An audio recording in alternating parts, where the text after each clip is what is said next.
প্রশ্ন করা হবে, মাইয়েত শুনতে পারবে যে মানুষ চলে যাচ্ছে হেঁটে হেঁটে। দুজন ফেরেশতা আসবেন, যাদের ব্যাপারে অন্যান্য হাদিসে বর্ণিত আছে।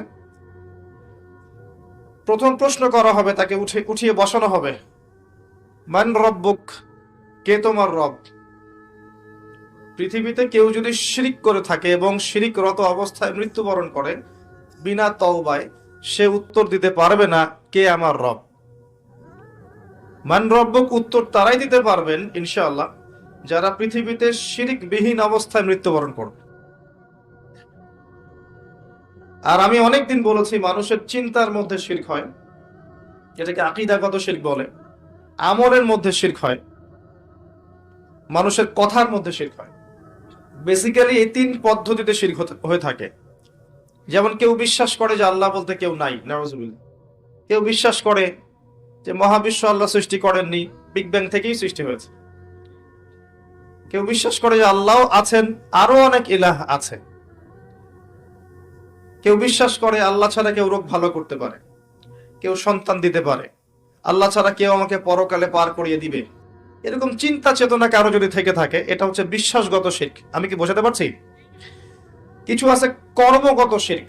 যেমন কেউ আল্লাহ ছাড়া অন্য কাউকে সেজদা করলো, আল্লাহ ছাড়া অন্য কারো নামে কসম করলো, আল্লাহ ছাড়া অন্য কারো কাছে সন্তান চাইলো, আল্লাহ ছাড়া অন্য কারো কাছে দোয়া করলো, আল্লাহ ছাড়া অন্য কারো নামে নজর মানত করলো, আল্লাহ ছাড়া অন্য কারো নামে শপথ করলো এবং কুরবানি করলো।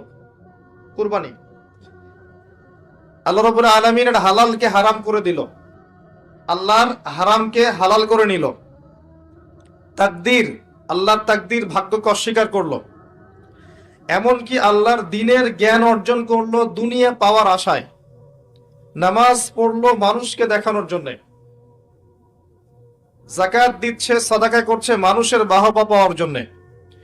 মানুষ অনেক বড় আলেম, মুফাসসির বলবে, মুহাদ্দিস বলবে, শায়েখ বলবে, এই জন্য দ্বীনের প্রচার করছে, দুনিয়ার স্বার্থে দ্বীনের জ্ঞান অর্জন করেছে। এগুলো সবই শিরকের অন্তর্ভুক্ত, কর্মগত শিরক। আবার কিছু আছে কথার মধ্যে শিরক। যেমন, কেমন আছেন? আপনার দোয়ায় ভালো আছে। কেমন আছেন? আপনার দোয়ায় ভালো আছে। আপনার মায়ের কি অবস্থা? মায়ের অবস্থা ভালো, ডাক্তারটা সময় মতো না আসলে মাকে বাঁচানো যেত না। যাত্রা কেমন ছিল? জার্নি খুব ভালো ছিল, ড্রাইভার অনেক ভালো ছিল, ড্রাইভারের দক্ষতায় অ্যাক্সিডেন্ট থেকে নিশ্চিত অ্যাক্সিডেন্ট থেকে বেঁচে গেছে।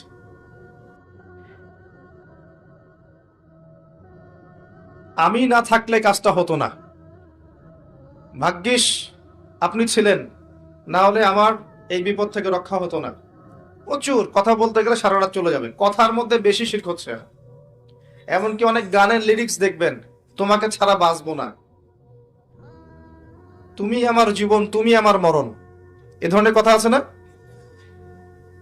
আসমান জমিন চন্দ্র সূর্য সব তোমার, তোমার জন্য চাঁদ নিয়ে এসে দিব, চাঁদে বাড়ি বানাবো। কত কথা। এই শিরিক এবং তাওহীদটাকে শেখেন। শেখার পরে আপনি উপন্যাস পড়বেন, কবিতা পড়বেন, গানের লিরিক্স গুলো পড়বেন, দেখবেন যে শিরিক দিয়ে ভর্তি। এমনি এমনি আল্লাহ পাক বিষয়গুলোকে হারাম করেন নাই, এখানে শিরক আছে। অনেক ক্ষেত্রে কুফরি কথা আছে, অনেক ক্ষেত্রে আবার ভক্তি প্রদর্শন করতে গিয়ে অতি ভক্তি হয়ে যাচ্ছে। আর হারাম ইনস্ট্রুমেন্ট তো আছেই, সব মিলিয়ে বিষয়টা হারাম। তার উপরে আবার এটা আপনার সময় কিল করবে এবং আপনাকে আল্লাহর জিকির থেকে সরিয়ে রাখবে। যখন আপনি এগুলোর মধ্যে ডুবে যাবেন, ওই মোমেন্টে আপনি আল্লাহকে ডাকতে পারবেন না, ওই সময়টা ওরা খেয়ে ফেললো। সব মিলিয়ে বিষয়টা হারাম। তো এরকম কথায় অনেক শিরক হয়। তো বেসিক কথা হচ্ছে, তিন ভাবে শিরক হতে পারে: আপনার কথায়, আপনার কাজে এবং আপনার চিন্তায়। কথা, কাজ এবং চিন্তাকে বিশুদ্ধ করতে পারলে তাওহীদ প্রতিষ্ঠা হবে, এবং তাওহীদের উপর থাকলে পরেই উম্মার কল্যাণ আছে। আল্লাহ পাক আমাদেরকে তাওহীদে থাকার তৌফিক দান করুন। যারা শিরক মুক্ত অবস্থায় কবরে চলে যাবে ইনশাআল্লাহ, তারা উত্তর দিতে পারবে যে রব্বি আল্লাহ, আমার রব হচ্ছেন আল্লাহ। যখন দ্বিতীয় প্রশ্ন করা হবে, মা দীনুক, দুনিয়াতে যারা দিন ইসলামকে ঠাট্টার ছলে গ্রহণ করেছে, হাসি তামাশার মতো, ইসলামের কিছু অংশ ভালো লাগে গ্রহণ করেছে, কিছু অংশ ভালো লাগে না গ্রহণ করে নাই, যতটুকু করলে কোনো সমস্যা হয় না করে, যেটা করলে সমস্যা হয় করবে না, ইসলামকে পরিপূর্ণ জীবন ব্যবস্থা রূপে বিশ্বাসই করে না, মনে করে ইসলাম এই যুগে চলে না, ওই যুগে চলতো, ইসলাম সেকেলে ব্যাকডেটেড, এখন আমরা আধুনিকতার সময় আছি ইত্যাদি, ইসলামের সব বিধান এখন আসলে প্রযোজ্য নয়, এগুলো আগে চলতো এখন হয়তো চলে না। যদি ইসলাম সম্পর্কে এমন ধারণা থাকে মানুষের, সে উত্তর দিতে পারবে না যে মা দীনুক, তোমার দিন কি। যারা পরিপূর্ণরূপে ইসলামকে গ্রহণ করেছে মননে, ইসলাম একমাত্র জীবন ব্যবস্থা যেটা আল্লাহর কাছে গ্রহণীয়, এবং এখানে প্রত্যেকটা বিষয়ের সমাধান আছে। হ্যাঁ, আমি হয়তো আমল করতে পারছি না বা বাস্তবায়ন করতে পারছি না, কিন্তু আছে ইসলামের মধ্যে, এই আকীদা ঠিক আছে। আমল আপনি করতে পারবেন না। এখন যে যুগ চলছে, এই যুগে আপনি পরিপূর্ণ ইসলাম পালন করতে পারবেন না। বড় গলায় বলে আসলে লাভ নাই, খুব বড় গলায় বলে লাভ নাই যে আমরা সবাই পরিপূর্ণ মুসলিম। যদি এটাই সত্য হতো তাহলে আমাদের আজকে অবস্থা হতো না। নাসুল্লাহ ফানাসিয়াহুম, তারা আল্লাহকে ভুলে গেছে, আল্লাহ তাদেরকে ভুলে গেছে। অনেক আয়াত আছে, আমি আস্তে আস্তে ওইদিকে যাব। আজকে আমাদের যে অবস্থা পুরো বৈশ্বিক প্রেক্ষাপটে, এর পিছনে আমরা দায়ী। মূলত আমরা ছাড়া দ্বিতীয় কেউ দায়ী নয়। শত্রু, ইসলামের শত্রু যারা, তারা তো শত্রুতা করবেই, তাদেরকে দোষ দেওয়ার তো দরকার নাই। যে আপনার শত্রু, সে শত্রুতা করবে, সিম্পল। আমরা আমাদের কাজের কারণে যখন ওদেরকে সুযোগ করে দিয়েছি, তখন আমরা সবচেয়ে বড় অপরাধী। আলাইকুম আনফুসাকুম, আল্লাহ পাক বলেছেন, তোমরা নিজেরা নিজের নফসের আগে খবর নাও, নিজের নফসকে ঠিক করো। লা ইয়াদুররুকুম মান দাল্লা, যারা পথভ্রষ্ট হয়ে যাবে, এদের পথভ্রষ্টতা তোমাদের কোনো ক্ষতি করবে না। ইন ইহতাদাইতুম, যদি তোমরা হেদায়েতের উপর থাকো, যদি তোমরা পরিপূর্ণ হিদায়াতের উপর থাকো, তাহলে যারা পথভ্রষ্ট হয়ে যাচ্ছে বা গেছে, এদের পথভ্রষ্টতা তোমাদের কোনো ক্ষতি করবে না। ইলাল্লাহি মারজিউকুম জামিআন, তোমরা সবাই একসময় আল্লাহর কাছে ফিরে যাবে। ফায়ুনাব্বিউকুম বিমা কুনতুম তা'মালুন, আল্লাহ পাক জানিয়ে দিবেন তখন তোমরা কি করেছে। এই আয়াতের মধ্যে সব কারণ এবং ওষুধ দেয়া আছে, সিচুয়েশনের কারণ দেয়া আছে, যে আমরা নিজেদের ফিকির করা বাদ দিয়েছি, সবসময় অন্যের ফিকির করি, অন্যের সংস্কার, অন্যের ইসলাহ, অন্যের দোষ ধরা, অন্যকে উন্নতি, অগ্রগতি, প্রগতি, এগুলো চিন্তা করি, নিজের বেলার খবর নাই। প্রথম কারণ আমাদের আত্মশুদ্ধি নাই। প্রথম মেজর কারণ আত্মশুদ্ধি নাই। আমি যে বলছি আমারও নাই। বড় গলায় কথা বলা সহজ, বাস্তবতা হচ্ছে আমরা প্রত্যেকেই অপরাধী। বক্তা, শ্রোতা, আলেম, জালেম, যত মানুষ আছে আমাদের এখানে চারপাশে, সবাই পাপী, সবাই অপরাধী, এবং প্রত্যেকেই যার যার দায়িত্ব অবহেলা করেছি। আলাইকুম আনফুসাকুম, তোমরা আগে নিজেদের নফস ঠিক করো। যারা পথভ্রষ্ট হয়ে গেছে, ওদের পথভ্রষ্টতা তোমাদের কোনো ক্ষতি করবে না। আগে নিজে ঠিক হও। আমরা দেখবেন সবসময় মানুষের সংস্কারের চেষ্টা করি, মানুষের ভালো, মানুষের কল্যাণ, মানুষকে পথ দেখাতে চাই, নিজেই পথ পাই না। এটা বাস্তবতা। দেখবেন পৃথিবীতে মুসলিমদের যতগুলো কান্ট্রি আছে, যত সামরিক বাহিনী আছে, যত অস্ত্র আছে, যত সম্পদ আছে, যত জনগণ আছে, এটা পৃথিবীর অন্য কোনো জাতির নাই, কোনো জাতির নাই। না ইহুদিদের, না খ্রিস্টানদের, না মুশরিকদের, কারো নাই। মরক্কো থেকে নিয়ে দেখবেন ইন্দোনেশিয়া পর্যন্ত পুরো চেইন, মনে হবে একটা চেইন রাষ্ট্র, সব মুসলিমদের, সবাই মুসলিম। মাঝখানে একটা রাষ্ট্র ইসরায়েল, ওই একটা রাষ্ট্রই সবকে ধুয়ে রেখেছে, ছেড়ে দিয়েছে। এটা কি মেনে নেওয়া যায়? এটি বাস্তব। একটা শত্রু 100টা, মানে 100 জন জনবলকে পরাজিত করতে পারে? পারে না। পারলো কেমন করে? ওই যে আলাইকুম আনফুসাকুম নাই, নিজেদের নফসের খবর নাই। আমরা সুদ খাই, আমরা সুদ খাই। আমাদের ছেলেমেয়েরা জানা করছে, আমাদের ছেলেমেয়েরা, আমাদের যুব সমাজ দেখবেন পর্ণাসক্ত, গার্লফ্রেন্ডের পিছনে সময় নষ্ট করছে। আমাদের যুব সমাজ, ঠিক বলেন না? আপনি ঠিক বললেও ঠিক, না বললেও ঠিক। আর আমি ঠিক বেঠিক বক্তা নই, কোনোদিন আমাকে শোনেন নাই ওয়াজ মাহফিলে বলতে, বলেন ঠিক না বেঠিক। আমি বলবো কি জন্য ঠিক না বেঠিক? যেটা ঠিক সেটা তো ঠিকই, আর যেটা বেঠিক সেটা বেঠিক। আপনি বললেই সেটা ঠিক হবে না তো। আর আপনি বেঠিক বললেও তো বেঠিক হবে না, সেটা ঠিক থাকবে। যদি সব মানুষ বলে সুদ হারাম, সব মানুষ যদি বলে সুদ হালাল, সুদ কি হালাল হয়ে যাবে? সবাই যদি বলে মদ হালাল, হালাল হয়ে যাবে? হবে না। পর্দা, আমরা বলছি পর্দা ফরজ, আর বেশিরভাগ মানুষ যদি বলে পর্দা করার দরকার নাই, পর্দা শেখের প্রথা, তাহলে কি পর্দা হারাম হয়ে যাবে? আল্লাহ যা বলবেন সেটাই ঠিক, রাসূল যা বলবেন সেটাই ঠিক, এর বাইরে কোনো ঠিক বেঠিক নাই। যে কথাটা বলছিলাম, দেখবেন আমরা মুসলিমরা সুদ খাই, আমরাই সুদ খাই। একজন মনে করেন নন মুসলিম, সে সুদ খাচ্ছে, ইহুদি সুদ খাচ্ছে, ধরেন খ্রিস্টান সুদ খাচ্ছে, ওদের সাথে আমাদের কি সম্পর্ক? ওদের কিতাবের মধ্যে তো সুদের এত ভয়াবহতা নাই, ওদের হাদিসের মধ্যে তো এত সুদ সম্পর্কে বিস্তারিত বলা নাই, এবং তারা তো মুহাম্মদ সাল্লাল্লাহু আলাইহি ওয়াসাল্লামকে স্বীকারও করে নাই। তারা তো প্রকাশ্যে আমাদের শত্রুতা করছে। ওদের কথা বাদ দেন, মুসলিমরা সুদ খাচ্ছে কেন? কোন উত্তর নাই। উত্তর হচ্ছে নিজের নফস নষ্ট হয়ে গেছে, দুনিয়া, পরকাল ভুলে গেছি। বাল তুসিরুনাল হায়াতাদ দুনিয়া, কিন্তু আল্লাহ বলেছেন ওয়াল আখিরাতু খায়রু ওয়া আবকা। মুসলিমরা মদ খাচ্ছে না?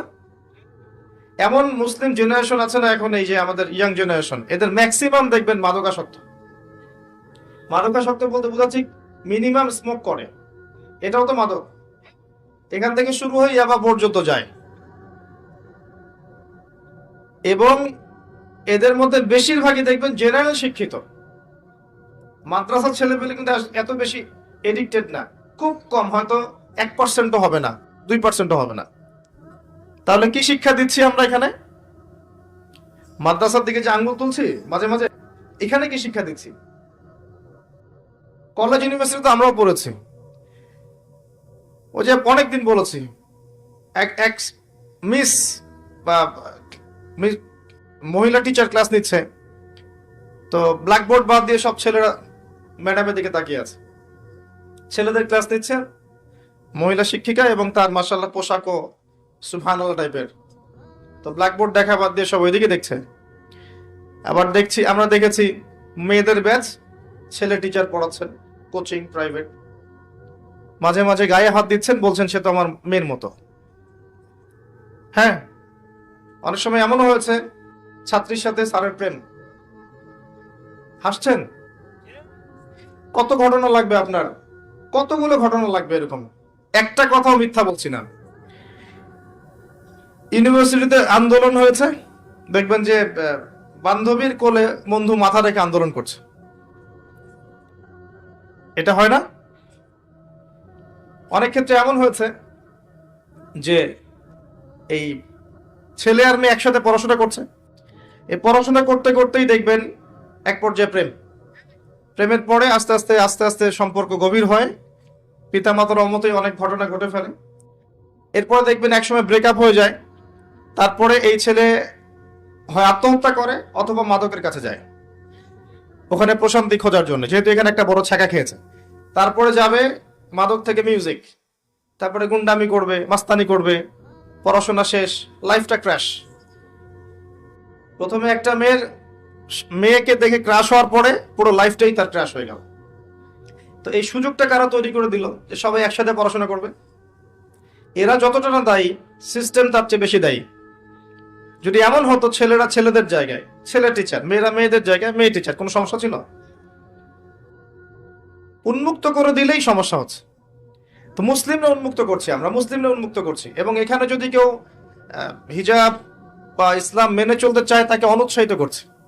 সরাসরি হয়তো বলছি না, কিন্তু তার সাথে এমন আচরণ করছি যে তাকে ডিসকারেজ করা হচ্ছে, তাকে উৎসাহিত করা হচ্ছে না, তাকে মনস্তাত্ত্বিকভাবে আক্রমণ করা হচ্ছে। এবং অসংখ্য ঘটনা ঘটছে জেনার এবং ধর্ষণের, এই ফ্রি মিক্সিং এর কারণে। স্কুল থেকে শুরু করে কলেজ থেকে আপনার বিশ্ববিদ্যালয় থেকে শুরু করে দেখবেন অফিস আদালত, প্রতিটা জায়গাতেই ফ্রি মিক্সিং। এটা সমাজের কাঠামোটা ভেঙে দিয়েছে। এটা আমরা মুসলিমরা করেছি, অমুসলিমরা করে দেয়নি। আলাইকুম আনফুসাকুম, নিজের দিকে দেখেন আগে, নিজের চরকায় তেল দেন, আমাদেরকে দেখেন। আমরা সুদ খেয়েছি, আমরা মাদক খেয়েছি, আমরা ফ্রি মিক্সিং অনুমোদন দিয়েছি, আমরাই ফ্যামিলিস্ট রেভলিউশন করেছি। মেয়েদেরকে আমরা বাইরে বের করে এনেছি, পোশাক চেঞ্জ করে দিয়েছি, ছেলের পোশাক মেয়ে, মেয়ের পোশাক ছেলে। এবার এভাবে সমাজ চলছে, এর উপর আবার পর্নোগ্রাফি আছে, ভিতরে ভিতরে পর্ন দেখে যুব সমাজ, যুবতীরা সবাই দেখে, আর বাইরে বের হয়ে স্যুট প্যান্ট টাই পরে ঘোরে, মনে করে আমি খুব ভালো মানুষ। বাইরের চরিত্রটা আসল রূপ নয়। এভাবে চলছে। এই কাজগুলো কিন্তু আমরা করছি। আমি নিজেদের কথা বলবো আজকে, বাইরের কারো কথা বলবো না। শুধু আমাদের দিকে দেখেন, শুধু মুসলিমদের দিকে দেখেন। বাইরের মানুষের দিকে আঙ্গুল তোলা আমি বন্ধ করে দিয়েছি এখন। নিজে ঠিক না হলে বাইরের দিকে চোখ তুলে কোনো লাভ নাই। আমরা নিজেরা যদি ঠিক না হই, বাইরের দিকে আঙ্গুল তুলে কোনো লাভ নাই। বড় বড় স্লোগান দিয়ে কিচ্ছু হবে না, বিশ্বাস করেন।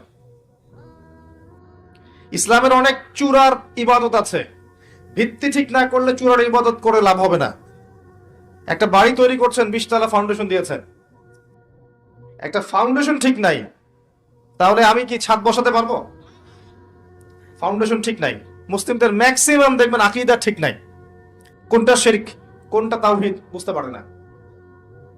কত মুসলিম আছে শিরক কাকে বলে ডেফিনেশন জানে না, শিরক কাকে বলে, শিরকের প্রকারভেদ কি কি, কোন কোন কাজ করলে শিরক হয়। আর শিরক তো এমন ইবাদত যেটা আমলনামায় থাকলে আমলনামা ডিলিট হয়ে যাবে। কারো আমলনামায় যদি শিরকের পাপ থাকে, শিরকের পাপ, আমলনামার নেকিগুলো নষ্ট হয়ে যাবে। সূরা জুমারের মধ্যে আল্লাহ পাক বলেছেন, লাইন আশরাকতা লা ইয়াহবাতান্না আমালুকা, তুমি যদি শিরক করো হে নবী, তোমার আমল নষ্ট করে দেব আমি। সেখানে আমরা কি শিরক সম্পর্কে আমরা ওয়াকিফাল নই। মুসলিমদেরকে দেখেন, 5 ওয়াক্ত নামাজ কয়জন মুসলিম পড়ে? বেসিক কথায় আসেন, নামাজ তো বেসিক ইবাদত, তাই না? জামাতের কথাও না হয় বাদ দিলাম, মনে করেন জামাতের কথাও বাদ দিলাম, বেসিক জামাত ইসলামের কথা বলছি না, আবার মসজিদে জামাতে নামাজের কথা বলছি, মসজিদে নামাজের কথা বলছি। জামাতের কথা বাদ দেন, বেসিক বাসায় 5 ওয়াক্ত নামাজ কয়জন পড়ে? হাত তুলেন দেখি। আপনি জরিপ করেন, দেখেন বাসায় 5 ওয়াক্ত নামাজ কয়জন পড়ে, দেখবেন। এবার বলেন জামাতে গিয়ে নামাজ পড়ে 5 ওয়াক্ত কতজন, কতজন মুসলিম?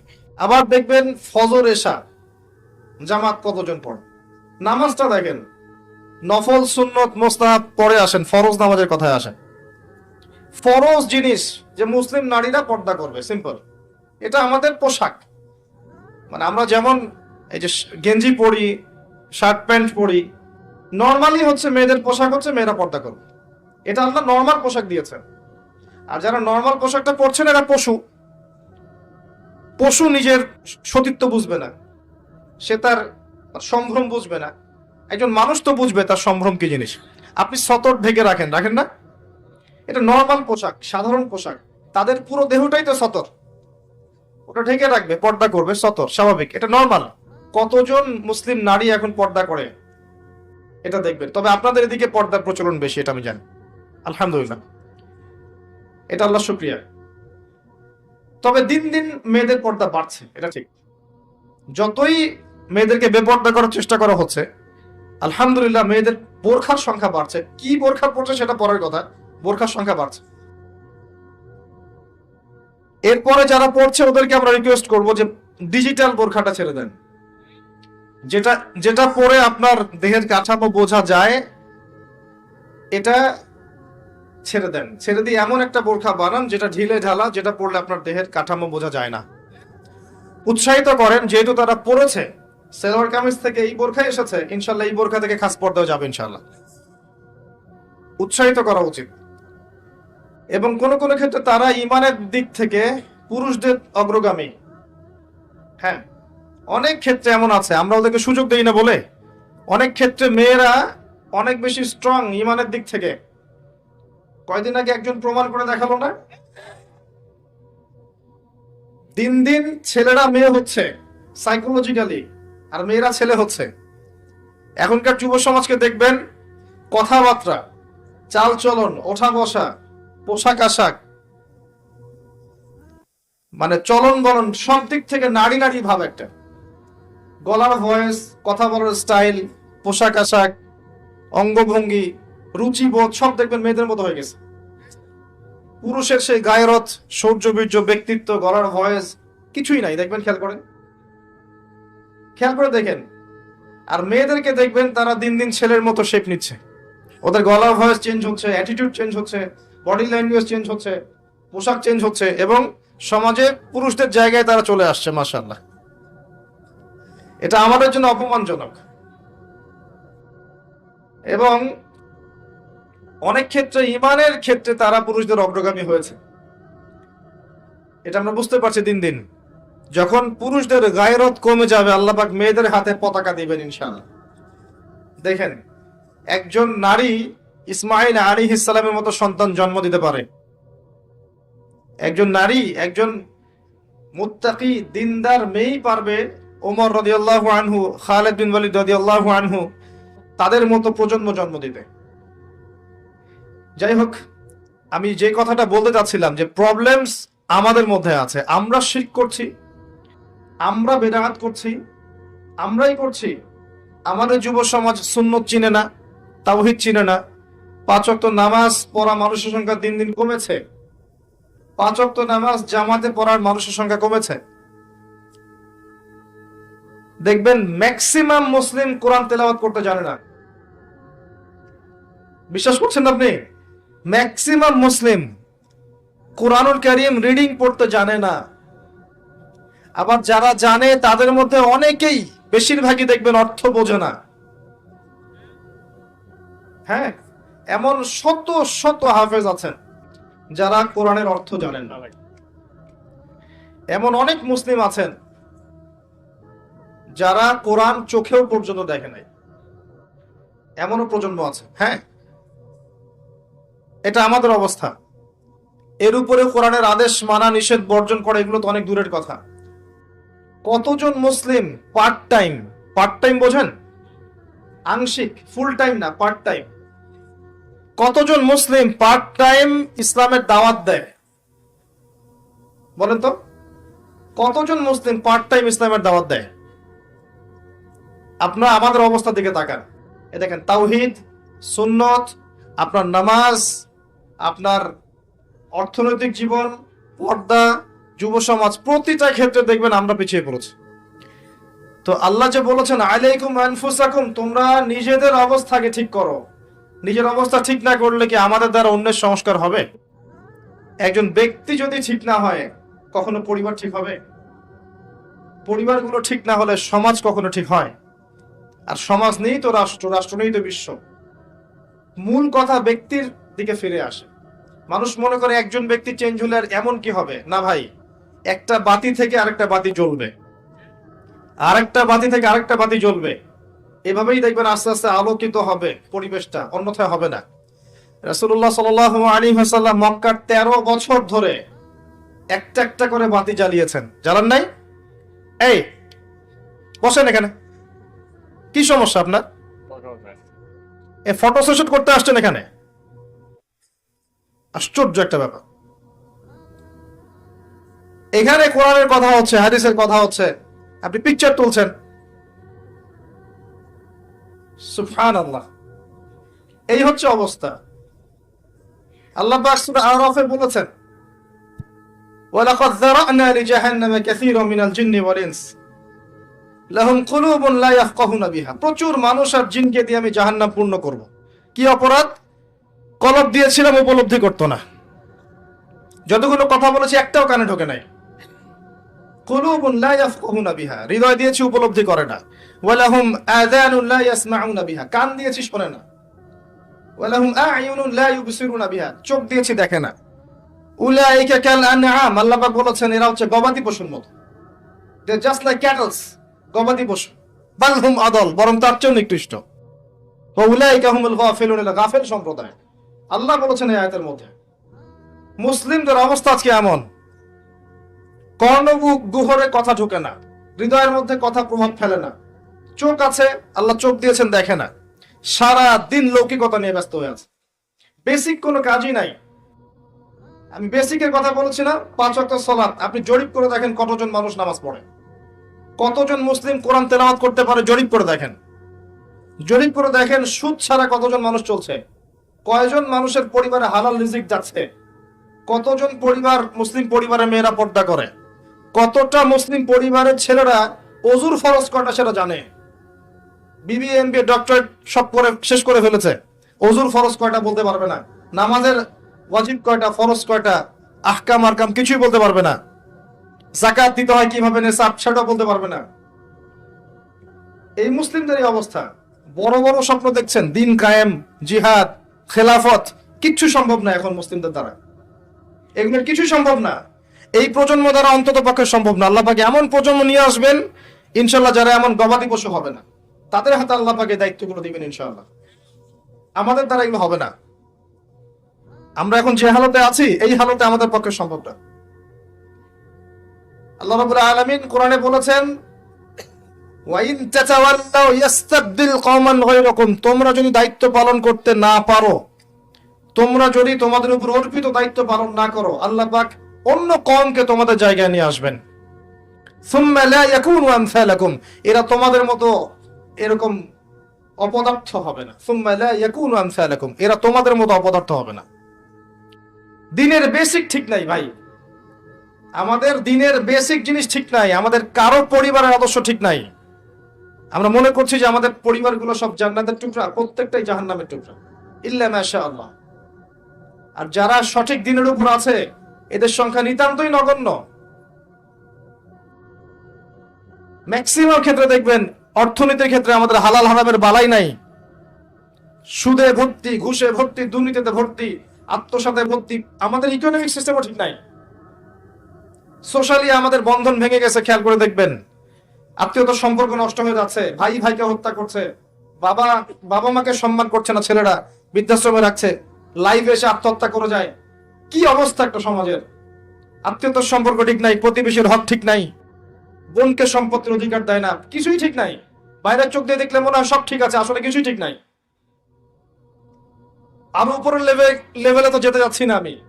যত উপরে যাবেন তত বেশ বড় দুর্নীতি আছে।